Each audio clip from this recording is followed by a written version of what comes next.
Hello dear students, welcome to our channel.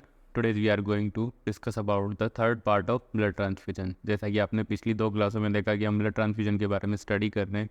Different kind of type of blood transfusion हमने पढ़े हैं अभी तक. ठीक है, तो let's now start to the today's class.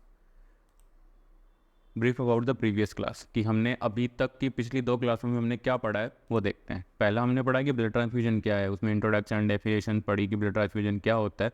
ठीक है, नेक्स्ट वन हमने पढ़ा टाइप ऑफ ब्लड कंपोनेंट. कौन कौन से ऐसे ब्लड के कंपोनेंट्स है जो जैसे ब्लड कंपोनेंट्स के कौन कौन से ब्लड कंपोनेंट्स जो ट्रांसफ्यूज किए जाते हैं जनरली पेशेंट्स के अंदर. जैसे कि हमने देखा था red blood cells, FFP fresh frozen plasma देखा था. ठीक है, प्लेटलेट्स, क्रायोप्रेसिपिटेट, ग्रेनुलोसाइट्स, ये सारे टाइप ऑफ ब्लड कंपोनेंट्स है जो ट्रांसफ्यूज किए जाते हैं. नेक्स्ट हमने पढ़े थे टाइप ऑफ ब्लड डोनेशन के. ब्लड डोनेशन के कौन कौन से टाइप्स होते हैं. ठीक है, तो वो सारे हमने पढ़े थे. नेक्स्ट हमने पढ़ा था कॉम्पैटिबिलिटी पढ़ के हमने देखा था कि कौन सा ग्रुप किस ग्रुप के पेशेंट्स को ब्लड डोनेट कर सकता है कॉम्पैटिबिलिटी में. नेक्स्ट हमने देखो ब्लड डोनर और रिसिपिएंट. ब्लड डोनर क्या होता है, ब्लड रिसिपिएंट क्या होते हैं. ठीक है, नेक्स्ट हमने पढ़ा इन्फ्यूजन पम्प्स, जो कि जिन इन्फ्यूजन पम्प्स का यूज़ करते हुए हम क्या करते हैं ब्लड ट्रांसफ्यूजन को हम कंप्लीट करते हैं इन्फ्यूजन पम्प की, ताकि कोई भी जो ब्लड ट्रांसफ्यूजन हो वो एक पर्टिकुलर टाइम पीरियड के अंदर और एक कैलकुलेट अमाउंट के अंदर ट्रांसफ्यूज किया जा सके. नेक्स्ट हमने पढ़ा था ब्लड वार्मर्स. तो ब्लड वार्मर्स वो थे जो हम ब्लड को वार्म करने के लिए जो भी डिवाइसेस यूज़ करते हैं उनको ब्लड वार्मर्स बोलते हैं. ठीक है, ये सारे टॉपिक्स हमने पिछली दो क्लासों में कवर कर लिए. नेक्स्ट आज की क्लास में हम क्या पढ़ेंगे. आज की क्लास के हमारे कंटेंट्स हैं. फर्स्ट वन है nursing responsibility during the blood transfusion. कि ब्लड ट्रांसफ्यूजन के दौरान एक नर्स की मेजर क्या रेस्पॉन्सिबिलिटीज़ होती हैं, क्या क्या चीज़ों को एक नर्स को ध्यान रखना होता है, वो सारा हम स्टडी करेंगे. नेक्स्ट हम स्टडी करेंगे ब्लड बैंक की क्या blood bank precaution. Blood bank precautions के अंदर हम देखेंगे कि जब भी कोई ब्लड बैंक ब्लड रिलीज़ कर रहा है किसी पेशेंट के लिए, तो उस टाइम में एज ए नर्स अगर वहाँ पे आप काम कर रहे हो, एज ए नर्सिंग ऑफिसर आप वहाँ पे काम कर रहे हो, तो हमें क्या करना होगा, हमारी कौन कौन सी प्रिकॉशंस रखनी है, कौन कौन सी रेस्पॉन्सिबिलिटीज़ होती है जो ब्लड ट्रांसफ्यूजन की होती है, उन सब के बारे में हमें पढ़ना है. नेक्स्ट हम पढ़ेंगे the client identification and compatibility check. Client का आइडेंटिफिकेशन कैसे करना है और कॉम्पैटिबिलिटी चेक कैसे करनी है ब्लड बैंक के ऊपर. तो ये सारी चीज़ें हम पढ़ेंगे. Let's start the today's class. First one है precaution and nursing responsibility during the blood transfusion. Blood transfusion के दौरान कौन कौन सी चीज़ों का हमें ध्यान रखना है, एज ए नर्सिंग ऑफिसर हमारी क्या क्या रेस्पॉन्सिबिलिटी होती है ड्यूरिंग द ब्लड ट्रांसफ्यूजन, ये सारा हम आज इस क्लास में स्टडी करेंगे. देखिए first one point general precautions. कौन कौन सी जनरल प्रिकॉशंस होती हैं. देखिए पहला, when a large volume of refrigerated blood infused rapidly through a central venous catheter into the ventricle of the heart can cause dysarrhythmia. जैसा कि हमने देखा था पिछली बार जब हम पढ़ रहे थे लास्ट की दो क्लासों में, तो हमने देखा था कि central venous catheter best way होता है. सेंट्रल वीनस कैथेटर है वो बेस्ट वे है, किसी बेस्ट वेन है, सेंट्रल वेन से वो बेस्ट वेन होती है ब्लड ट्रांसफ्यूजन को कंडक्ट करने के लिए. तो जब भी इस फर्स्ट पॉइंट में हमें जो बताया गया वो देखिए, when a large volume of refrigerated blood infuse rapidly through the central venous catheter into the ventricles of the heart can cause cardiac dysarrhythmia. जब भी हम ब्लड को इन्फ्यूज़ कर रहे हैं, अगर हम किसी पेशेंट के अंदर सेंट्रल वीनस कैथेटर के थ्रू ब्लड का ट्रांसफ्यूजन कर रहे हैं, ब्लड इन्फ्यूज़ कर रहे हैं और बहुत ही लार्ज अमाउंट में हमें ब्लड को इन्फ्यूज़ करना है, तो उस कंडीशन के अंदर क्या होगा, अगर आप किसी रेफ्रिजरेटर, मान लीजिए आपने ब्लड को वार्म नहीं किया, उस कंडीशन के अंदर आप ब्लड को बिना वार्म किए, रेफ्रिजरेटेड ब्लड है, ठंडा ब्लड है, उसको आप पेशेंट को सेंट्रल वीनस कैथेटर के थ्रू रैपिडली ट्रांसफ्यूज कर रहे हो, तो उस कंडीशन के अंदर हो सकता है कि पेशेंट के अंदर रिएक्शन रकर हो और पेशेंट को कार्डियक डिसअरिथमिया हो जाए, हाइपोथर्मिया होने के चांसेस होते हैं. नेक्स्ट वन है only important point, only normal saline should be added with the blood component, no other solution are allowed. हमेशा ध्यान रखना है, एज ए नर्स हमारी एज ए नर्स और एज ए नर्सिंग ऑफिसर हमारी सबसे प्रायर रेस्पॉन्सिबिलिटी होती है कि हमें जब पेशेंट को ब्लड ट्रांसफ्यूजन चल रहा है, तो उस कंडीशन के अंदर हमें क्या नहीं करना है, कोई भी मेडिकेशन पेशेंट को नहीं देनी है. ऐसा नहीं है, नॉर्मली क्या करते हैं कि कोई भी आईवी फ्लूइड चल रहा होता है, अगर वो कॉम्पैटिबल है तो उसमें हम कोई भी मेडिसिन है वो मिक्स करके हम आईवी इन्फ्यूजन बना करके दे सकते हैं. जैसे कि डाइक्लोफिनिक है, ट्रामाडोल है, एंटीबायोटिक्स है, सिफ्ट्राएक्सोन है, ठीक है, टेजेक्ट है, ये सारी चीज़ें हम इन्फ्यूजन बना करके हम दे देते हैं. लेकिन जब भी हम ब्लड ट्रांसफ्यूजन कर रहे हैं तो नर्स को हमेशा ये मॉनिटर करना है, ये हमेशा कीप इन माइंड, अपने दिमाग में ध्यान से रखना है कि हमें कभी भी पेशेंट के जब ब्लड ट्रांसफ्यूजन तो ब्लड बैंक में हमें कोई भी मेडिकेशन ऐड नहीं करनी है, सिर्फ एक नॉर्मल सैलाइन चल सकता है, उसके अलावा कोई मेडिसिन हमें ऐड नहीं करनी है। अगर हम ऐसा करते हैं तो हो सकता है कि पेशेंट को ब्लड ट्रांसफ्यूजन रिएक्शंस हो जाएं। ठीक है, तो हमें ध्यान रखना है कि ओनली नॉर्मल सैलाइन ही हम सिर्फ ऐड कर सकते हैं, ना कि किसी भी ब्लड कंपोनेंट के साथ, चाहे वो आरबीसी हो, चाहे वो प्लेटलेट्स या फ्रेश फ्रोजन प्लाज्मा दे रहे हो। ठीक है, कोई भी अदर सॉल्यूशंस अलाउड नहीं है, ओनली नॉर्मल सैलाइन हम दे सकते हैं। नेक्स्ट वन है the nurse do not add any medication to the blood bag. पहले ही मैंने बता दिया कि नर्स को हमेशा ध्यान रखना है कि ब्लड बैग के अंदर कोई मेडिकेशन ऐड नहीं करनी है। अगर हम मेडिकेशन ऐड करेंगे हो सकता है वो रिएक्ट करके ब्लड के साथ कुछ टॉक्सिक सब्सटेंस को बना ले और हो सकता है कि पेशेंट की जान चली जाए। तो इन सब चीज़ों को प्रिवेंट करने के लिए हमें क्या करना है, कभी भी किसी भी ब्लड बैग के अंदर कोई भी मेडिकेशन ऐड नहीं करनी है। इंपॉर्टेंट पॉइंट है। नेक्स्ट वन है to avoid the risk of septicaemia the blood transfusion should be complete in prescribe time format that is 2 to 4 hours. सबसे इंपॉर्टेंट देखिए, to avoid the risk of septicaemia. जैसा कि हम सब जानते हैं कि ब्लड एक बहुत ही अच्छा मीडियम है बैक्टीरिया वायरसेस के ग्रो करने के लिए। ठीक है, सबसे अच्छा मीडियम है। तो हमें क्या करना है, जब भी हम पेशेंट को ब्लड ट्रांसफ्यूजन कर रहे हैं तो हमें एक प्रेस्क्राइब जो टाइम दिया हुआ है 2 to 4 आवर्स का जो टाइम है, उसी टाइम फॉर्मेट के अंदर हमें ब्लड को कंप्लीट करना है।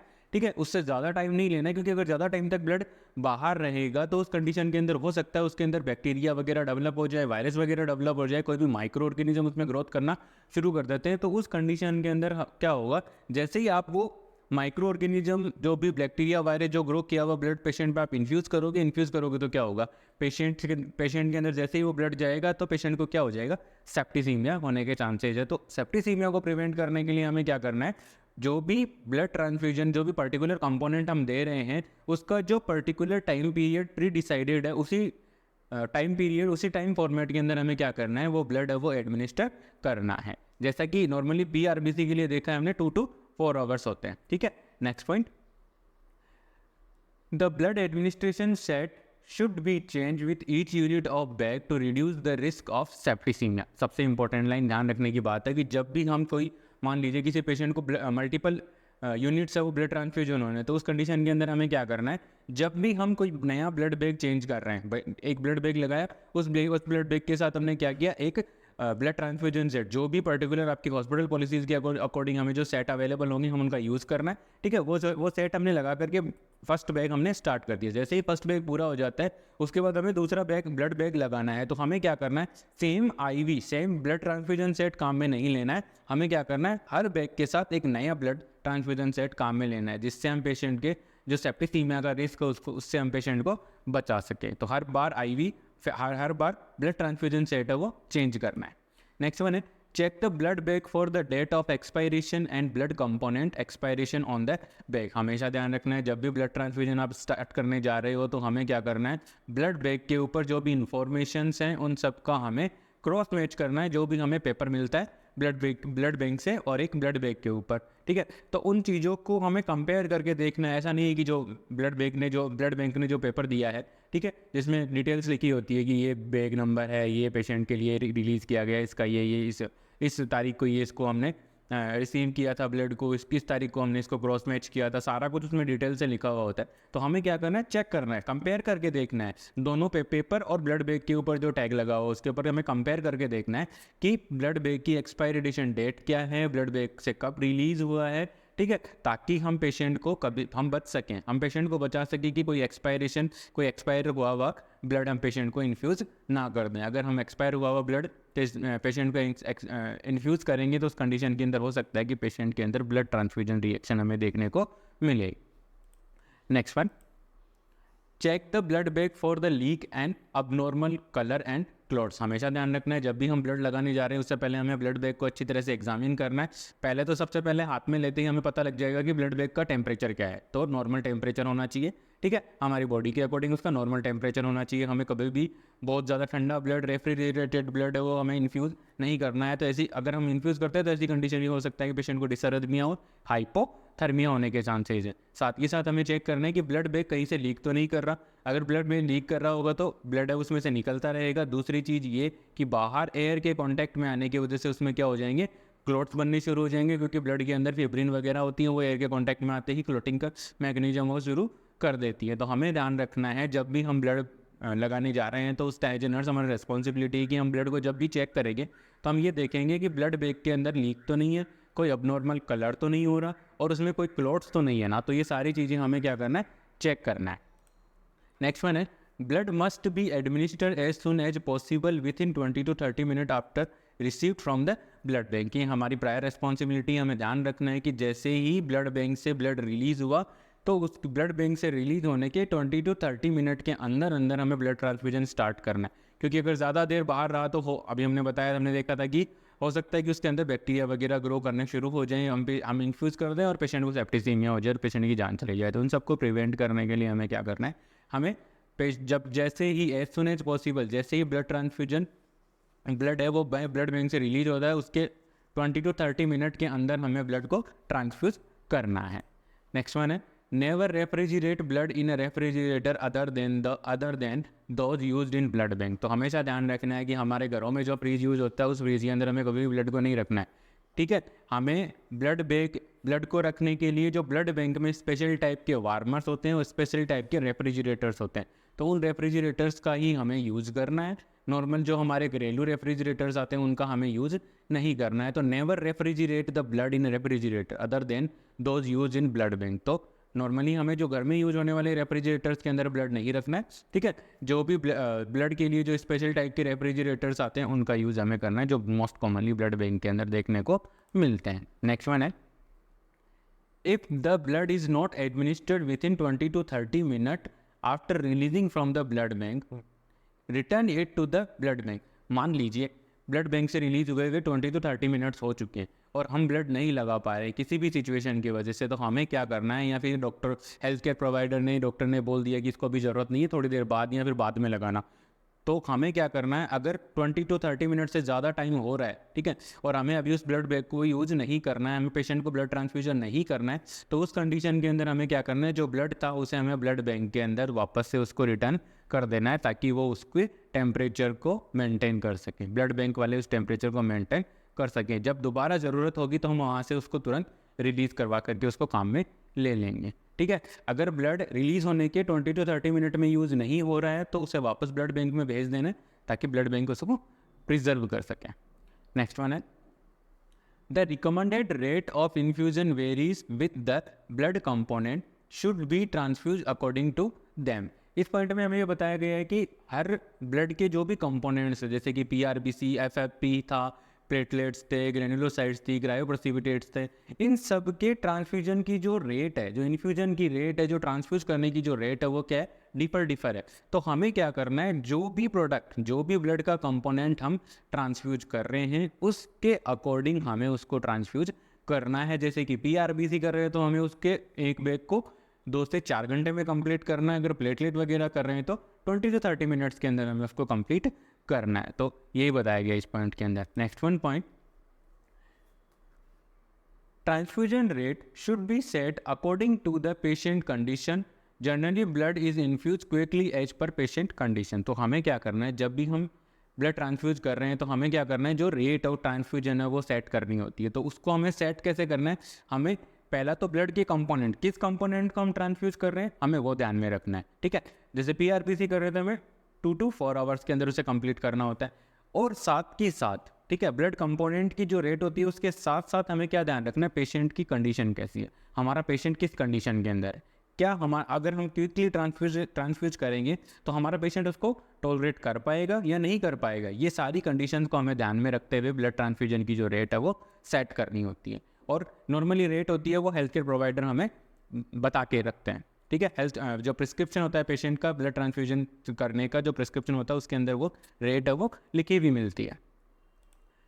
नेक्स्ट वन है always monitor the patient for circulatory overload during the blood transfusion. हमेशा ध्यान रखना है जो भी ओल्ड एज के पेशेंट्स होते हैं या चिल्ड्रंस होते हैं, ठीक है, इन्फेंट्स होते हैं, न्यूनेट्स होते हैं, इन सब के अंदर हमें क्या करना है, ध्यान रखना है जब भी हम ब्लड ट्रांसफ्यूज कर रहे हैं तो इनके अंदर हमें ध्यान रखना है कि पेशेंट को सर्कुलेटरी ओवरलोड तो नहीं हो गया है ना। सर्कुलेटरी ओवरलोड के जो भी साइन एंड सिम्टम्स है वो आगे हम देखते रहेंगे, इसी चैप्टर के अंदर हम कंप्लीट करेंगे, ठीक है, स्टडी कर लेंगे। तो हमें क्या करना है, always monitor the patient for circulatory overload during the blood transfusion. तो कंप्लीट ब्लड ट्रांसफ्यूजन के दौरान, during the complete blood transfusion हमें क्या करना है, पेशेंट को सर्कुलेटरी ओवरलोड के लिए मॉनिटर करना है कि पेशेंट को सर्कुलेटरी ओवरलोड तो नहीं हो गया है ना।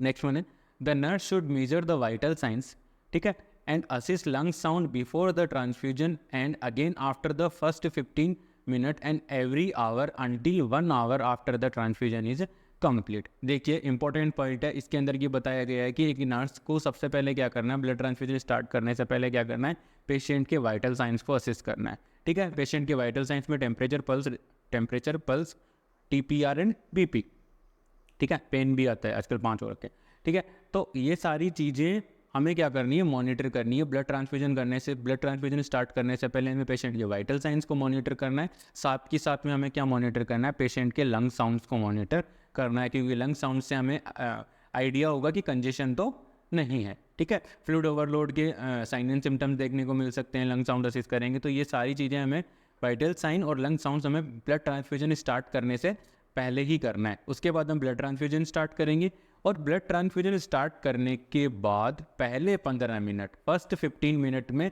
दोबारा हमें पेशेंट के वाइटल साइन चेक करने और लंग साउंड असिस्ट करना है, ठीक है। और अगर सब कुछ ठीक रहता है तो हम ब्लड ट्रांसफ्यूजन को कंटिन्यू करेंगे।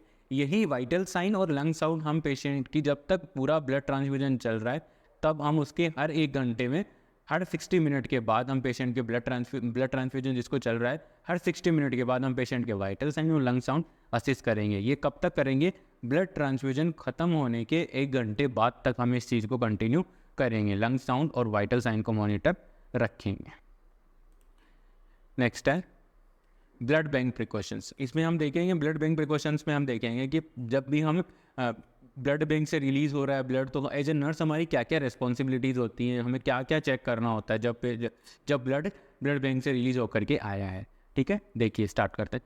पहला, blood will be release from the blood bank to an specified staff as per hospital policy. सबसे इंपॉर्टेंट पॉइंट यही है कि ब्लड बैंक के, जब भी कोई भी ब्लड रिलीज हो रहा है किसी भी ब्लड बैंक से, किसी भी हॉस्पिटल की पर्टिकुलर ब्लड बैंक से, तो हमें क्या करना है, कोई स्पेसिफाइड स्टाफ होना चाहिए। पूरे हॉस्पिटल के अंदर कोई स्पेसिफाइड स्टाफ होना चाहिए जिसकी ये रिस्पॉन्सिबिलिटी होनी चाहिए, उसका जॉब क्राइटेरिया होना चाहिए कि वो क्या करेगा, ब्लड बैंक से ब्लड रिलीज करवाएगा, और जिस भी पेशेंट का है ब्लड, उस पेशेंट तक वो ब्लड को पहुंचाएगा। इससे एरर होने के चांसेस कम हो जाते हैं। नेक्स्ट वन है permanent record related to the name and identification number of the patient must be maintain in the blood bank record. हमेशा ध्यान रखना है कि परमानेंट रिकॉर्ड, ब्लड बैंक का जो भी रिकॉर्ड है वो परमानेंट रहेगा। जो भी परमानेंट रिकॉर्ड है उसके अंदर हमें क्या करना है, पेशेंट का नाम, पेशेंट के identification number must be maintain, ठीक है। हमें नोट करके रखने हैं कि हमने किस पेशेंट को ये ब्लड रिलीज़ किया था, किस पेशेंट को रिलीज़ किया है, उसका आइडेंटिफिकेशन नंबर क्या था, ठीक है। ये दोनों चीज़ें हमें ब्लड बैंक के जो रिकॉर्ड्स हैं उसके अंदर हमें मेंटेन करके रखनी होती है। नेक्स्ट वन है blood should be transported from the blood bank to only 1 patient at a time to prevent the blood delivery to the wrong patient. इस पॉइंट में ये बताया गया है कि जब भी हम ब्लड बैंक से ब्लड को रिलीज़ कर रहे हैं तो हमें एक बार में एक ही पेशेंट के लिए ब्लड को रिलीज़ करना है, ठीक है। एक बार में एक स्पेसिफाइड स्टाफ को एक ही पेशेंट के लिए ब्लड रिलीज़ करके देना। ऐसा नहीं है कि स्पेसिफाइड स्टाफ आया है तो 5 पेशेंट को ब्लड ट्रांसफ्यूजन होने, तो 5 पेशेंट का ब्लड एक ही स्पेसिफाइड स्टाफ को हमने दे दिया। हो सकता है कि उस स्टाफ से कोई गलती हो जाए, उसको जो दूसरे पेशेंट का ब्लड था वो तो पहले को दे दिया, पहले का तीसरे को दे दिया, तीसरे का चौथे को वो दिए जा रहा है। तो इससे क्या होगा, एरर होने के चांसेस ज़्यादा हो जाते हैं। तो इस कंडीशन को प्रिवेंट करने के लिए हमें क्या करना होगा, हमें एक बार में एक ही पेशेंट के लिए ब्लड को रिलीज़ करके देना है। एक ही स्पेसिफाइड स्टाफ को एक ही पेशेंट के लिए ब्लड देना है ताकि एरर होने के चांसेस कम से कम हो, ठीक है, उनको हम मिनिमाइज कर सकें। नेक्स्ट वन है client identity and compatibility check. जब भी हम पेशेंट को ब्लड ट्रांसफ्यूज करने जा रहे हैं तो हमारी ये responsibility, as a nursing officer हमारी रेस्पॉन्सिबिलिटी होती है कि हम पेशेंट को आइडेंटिफाई करें, पेशेंट को करेक्टली हम आइडेंटिफाई करें। उसके बाद हम देखें कि ब्लड बैंक के अंदर पेशेंट का ब्लड ग्रुप और जो जो डोनर था उसका ब्लड ग्रुप मैच कर रहा है या नहीं कर रहा, जो ब्लड आया है वो पेशेंट के लिए कॉम्पेटिबल है कि नहीं है, उसका क्रॉस मैच हुआ है कि नहीं, उसके वायरल मार्कर्स चेक हुए हैं कि नहीं, ये सारी इन्फॉर्मेशन हमें ब्लड बैंक के ऊपर चेक करनी है। उसके बाद ही हम किसी पेशेंट को ब्लड ट्रांसफ्यूज करेंगे। तो देखिए first one point, check the prescription for the administration of the blood and blood products. जब भी हम किसी पेशेंट को ब्लड या ब्लड प्रोडक्ट्स एडमिनिस्टर करने जा रहे हैं तो हमें सबसे पहले डॉक्टर के प्रिस्क्रिप्शन को चेक करना है कि डॉक्टर ने रिटर्न में लिखा है कि नहीं लिखा कि ब्लड, ये ब्लड का कंपोनेंट या फिर ब्लड देना है या नहीं देना। तो प्रिस्क्रिप्शन में लिखा हुआ होगा कि इसको कौन सा कंपोनेंट ऑफ ब्लड देना है, तो उसको हम प्रिस्क्रिप्शन को हमें चेक करना है। उसके बाद ही हम कोई स्टैंड आगे कदम उठाते हैं। नेक्स्ट वन है इंपॉर्टेंट लाइन, मोस्टली बहुत बार एमसीक्यू क्वेश्चन पूछा जाता है इसके बारे में। देखिए पॉइंट है, to registered nurse need to check the health care provider prescription for blood transfusion. देखिएगा यहाँ तक पहले पॉइंट में, दूसरे पॉइंट में ये बताया गया है, इसकी पहली लाइन में ये लिखा गया है कि to registered nurse check the health care provider prescription for blood transfusion. जब भी किसी पेशेंट को ब्लड ट्रांसफ्यूजन करने जा रहे हैं तो 2 registered nurse health care provider जो भी डॉक्टर साहब हैं उनके प्रिस्क्रिप्शन को 2 रजिस्टर्ड नर्स चेक करेंगी, क्या वहाँ पे डॉक्टर ने लिखा है कि ब्लड ट्रांसफ्यूजन करना है या नहीं। ठीक है, तो उसको चेक करना है। जब भी डॉक्टर ने एडवाइस किया ब्लड ट्रांसफ्यूजन तो 2 रजिस्टर्ड नर्स उसको चेक करेंगी। साथ के साथ वही दोनों रजिस्टर्ड नर्स क्या करेंगी, पेशेंट के आइडेंटिफिकेशन नंबर को चेक करेंगी, पेशेंट के आइडेंटिफिकेशन बैंड को चेक करेंगी। ठीक है, verifying that the name and number are match on that blood component bag।